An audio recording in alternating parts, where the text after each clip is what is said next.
pemirsa, setelah tadi kita menyimak bersama-sama bagaimana tausiah yang disampaikan oleh guru kita Ustadz Fatih Rizad di segmen 1, sejatinya seorang muslim ketika mendapatkan ujian bukan hanya kesulitan, namun sebuah kenikmatan itu justru menjadikan ujian yang justru mendekatkan kita kepada Allah Subhanahu wa taala. Lalu bagaimanakah kita sebagai umat muslim menyikapi ujian itu ataupun cobaan itu sendiri? Gus Han akan menyampaikan kepada kita semua di segmen ini. Dan juga pemirsa, saya juga mengingatkan nanti ini ada format baru Damai Indonesiaku, nanti di segmen 5 kita akan berdialog dengan salah satu guru kita di dialog syariah namanya. Di segmen ini kita akan membahas tentang riba, kemudian ekonomi syariah, dan juga tentang keluarga termasuk juga renungan. Baik, langsung saja kita simak Gus Han di segmen kedua ini. Fadal, Gus. Izin Kiai. Udah masuk. Assalamualaikum warahmatullahi wabarakatuh.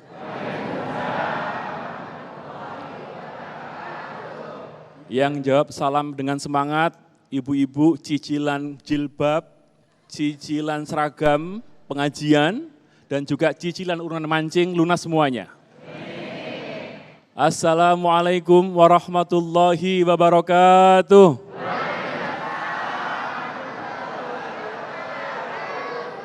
Yang jawab salam dengan semangat, mudah-mudahan semuanya masuk surga. Semuanya dapat bidadari. Amin. Amin. Ibu-ibu amin. Amin juga ikhlas, bapaknya udah bidadari. Assalamualaikum warahmatullahi wabarakatuh.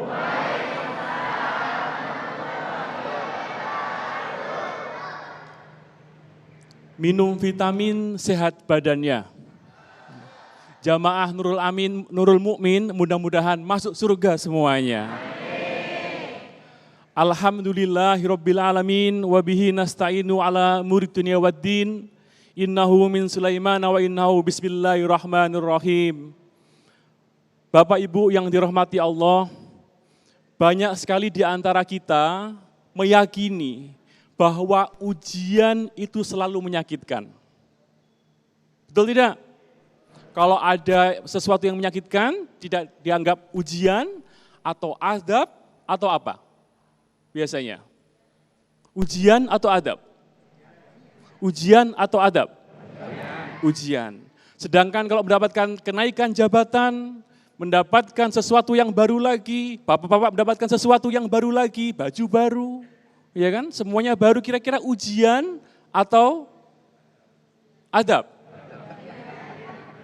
Ujian atau azab? Ujian itu macam-macam. Banyak sekali di antara kita tidak siap menerima ujian. Contohnya ibu-ibu yang suka arisan di sana, di sini tidak ada. Di sana, di daerah, pokoknya sana jauh-jauh, ya sana. Dapat gelang baru, dapat cincin baru, belum waktunya dapat arisan. Siapa dapat arisan? Tangannya begini-begini. Tujuannya apa? Nunjukin kalau gelangnya baru. Nah sekarang zamannya, kalau mungkin zamannya arisan sudah nggak begitu tren lagi, zamannya apa Bu? Flexing. Flexing itu dikit-dikit foto-foto, dikit-dikit foto-foto, foto-foto dikit-dikit. Kemana-mana foto-foto, pamer ke tempat yang lain dan sebagainya. Dan itu namanya flexing. Nah ingin saya katakan bahwa tidak semua orang kuat menerima ujian, tetapi yakinlah bahwa setiap orang pasti diuji oleh Allah Subhanahu wa taala sesuai dengan batas kemampuannya. La yukallifullahu nafsan illa wusaha, laha makasabat wa 'alaiha maktasabat. Terusnya lagi, Rabbana la tu'akhidna in nasina au ata'na, Rabbana wala tahmil alaina isron kama hamaltahu alal ladina min qablina, Rabbana hamilna ma la taqata lana bi wa'fu anna wa'fir lana warhamna anta maulana fansurna alal qaumil kafirin. Ayat ini menunjukkan bahwa kita ketika menerima ujian jangan merasa tinggi hati ketika ujiannya ujian kebaikan. ketika ujian-ujian sesuatu yang menikmat, dan juga jangan rendah hati ketika kita mendapatkan ujian yang menyakitkan. Setiap rasul dijadikan rasul karena ada ujian. Setiap pimpinan pasti diuji oleh Allah untuk menunjukkan level yang lebih tinggi lagi. Nah, kuncinya adalah ikhlas. Ikhlas dan yakin bahwa setiap ujian itu adalah rasa cinta Allah kepada umatnya. Bahwa ya Allah, berarti saya ini akan naik level. Saya akan naik tingkat. Maka kuatkanlah saya ya Allah menerima ujian ini. Dan aku yakin ya Allah, la yukallifullahu nafsan illa wusaha. Allah tidak akan memberikan ujian melampaui batas kemampuan dari umatnya. Dan kemampuan orang-orang itu berbeda-beda. Ada orang yang sangat susah ketika megang uang cuma 1 miliar. Aduh, duit saya tinggal 1 miliar ini gimana nih, mau apa ini? Susah. Ada. Ada yang sudah sangat happy sekali ketika kantongnya bisa cukup untuk bahan mancing. Berapa kira-kira kalau mau mancing, Pak? 5.000 udah dapat. Terus yang di rumah ditinggalin apa? Ya kan? Nah, rasa cinta dan rasa ujian itu lain-lain. Maka ketika kita ada saudara kita yang menerima ujian, maka jangan melihat ujian orang lain itu untuk kita nilai bahwa ini ada, oh ini adab. Oh ini gara-gara mungkin karma, karena dulu melakukan seperti ini, seperti itu.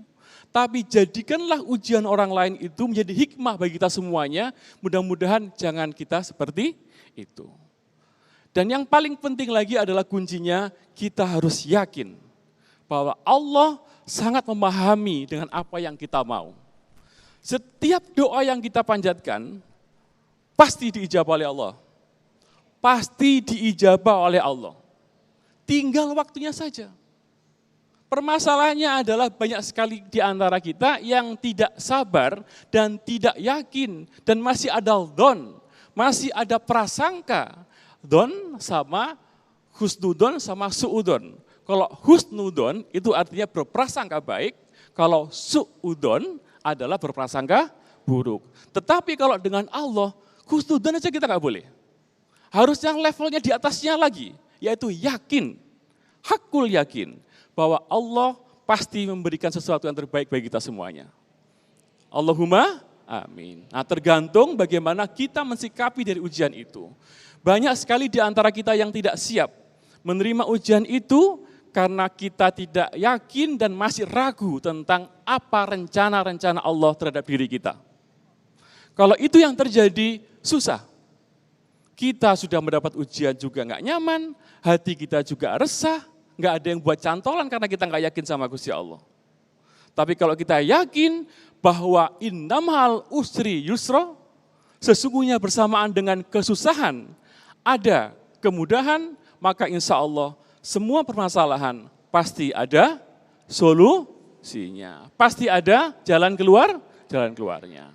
Maka oleh karena itu sering-seringlah ngaji, sering-seringlah dekat dengan kiai, sering-seringlah dengan Habib, dengan Kiai Fatih dan juga Habib. Kalau misalnya kita saling berinteraksi dengan orang yang baik, maka insya Allah energi positif itu akan mempengaruhi pikiran kita. Allahumma amin. Energi positif itu penting, karena ini yang membuat kita menjadi selalu husnudon, selalu berprasangka baik dengan yang lain.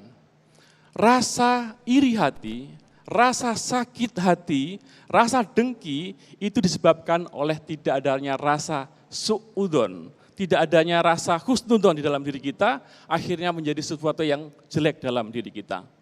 Maka ketika kita mendapatkan ujian dari Allah SWT, jangan tambah lagi kesedihan kita dengan tidak yakin kepada Allah SWT dan yakinlah pasti semua ada solusinya. Mungkin itu saja dari saya, mudah-mudahan nanti akan dibahas lagi lebih dalam lagi oleh Habib. Saya bersama panjenengan semuanya akan mengaji kepada guru-guru yang lainnya. Wassalamualaikum warahmatullahi wabarakatuh. Waalaikumsalam warahmatullahi wabarakatuh. Masya Allah, terima kasih Gus Hans. Ya pemirsa, Allah tidak akan memberikan ujian kepada hambanya melewati batas kemampuannya. Lalu bagaimana kita bersikap ikhlas dan ridho dalam menerima ujian Allah akan dibahas di segmen berikutnya oleh Habib Abdurrahman Al-Habsyi. Usai jeda, tetap bersama kami di Damai Indonesiaku.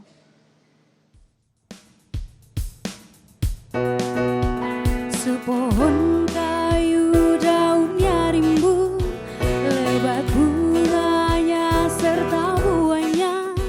Walaupun hidup 1000 tahun kalau tak sembahyang, apa gunanya? Walaupun hidup 1000 tahun kalau tak sembahyang, apa gunanya? Kami bekerja sehari-hari untuk belanja rumah sendiri. Walaupun hidup 1000 tahun kalau tak sembahyang, apa gunanya? Walaupun hidup 1000 tahun kalau tak sembahyang, apa gunanya? Kami sembahyang fardu sembahyang